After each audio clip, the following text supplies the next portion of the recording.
Hey everybody, it's Stock Picks by Tim, and as you can see behind me, we've got a sea of green. Definitely a good day in the market. And in this video, I want to look over 5 small caps. Some of these I own, some of these I don't own anymore, but I wanted to check out the chart on them. So in this video, we're going to look at ChargePoint, Matterport, Astra, Indi, and Bngo. And some of these stocks have broken their May 11 lows. Some of them haven't, but we're going to take a look at all of them. Don't forget to like, subscribe, hit the notification bell if you appreciate these videos. And let's take a look first at ChargePoint. Now, ChargePoint stock, it did break its May 11 low.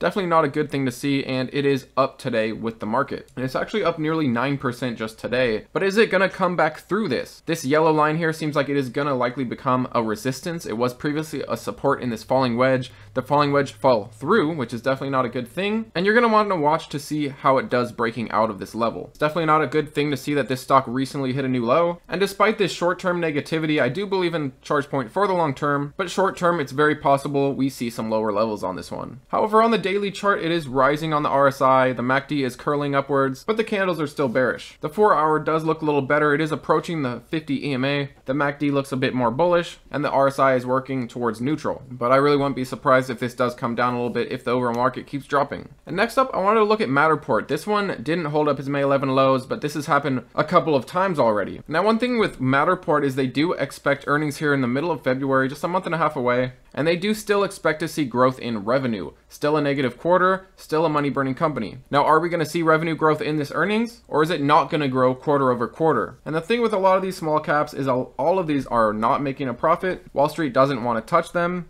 This is definitely not the environment right now for small caps. They're extremely bearish on the charts. And until Fed policy eventually changes, until the housing market and employment buckles, it's very possible we see a continued downtrend in these small caps. Next up, Astra. This one's under $1. They do still expect some revenue growth quarter over quarter, according to TradingView. The MACD is curling upwards. The RSI is rising. However, the candles are still bearish, working on the 50 EMA. Keep an eye on it. If it breaks out, we might see a little run. But Astra, just like many other small caps, if not almost all of them, have been in a long-term downtrend. They had a few failures with their rockets, and after that, this stock absolutely collapsed. Now it's under $1, risking delisting, maybe forced to reverse split at some point if the stock doesn't recover in price. Next is going to be Indi Semiconductors. This is definitely a slept-on stock. It has held up its May 11 lows since. It is approaching them now. It did break an ascending support level, and it clearly reacted to that. Now this stock's in a bit of a free fall. We're going to see how it holds up on these support levels. If it breaks these, we're in for some pain for Indi. I believe in Indi, however, for the long term, and this is one stock I'm very bullish on this list. That being said, short term, we may continue to tumble. Now, as I've said before, that revenue growth does seem to be slowing. We still do expect growth quarter over quarter. The only thing is it's still burning cash. It's not profitable, and the theme here is Wall Street doesn't want anything that's not profitable. That being said, I definitely think you shouldn't sleep on Indi. Next up is going to be Bngo stock, Bionanogenomics. And just like Indi, this one broke an important support level, and now it's in a bit of a free fall. One thing with Bngo is just like Indi, this one has held up its May 11 lows, but it is approaching it. And there's a right around the $1.20 level. Looking at the daily chart, the RSI is rising on Bngo. The MACD seems like it may curl soon. However, the candles are still bearish, and just like most small caps right now, the trend is still down. And with Bngo, you should watch this descending resistance level. If we don't make a massive move soon, we do have potential to break out of it towards March near earnings, maybe earnings surprises. Speaking of earnings, they do see small revenue growth, not anything to go crazy about.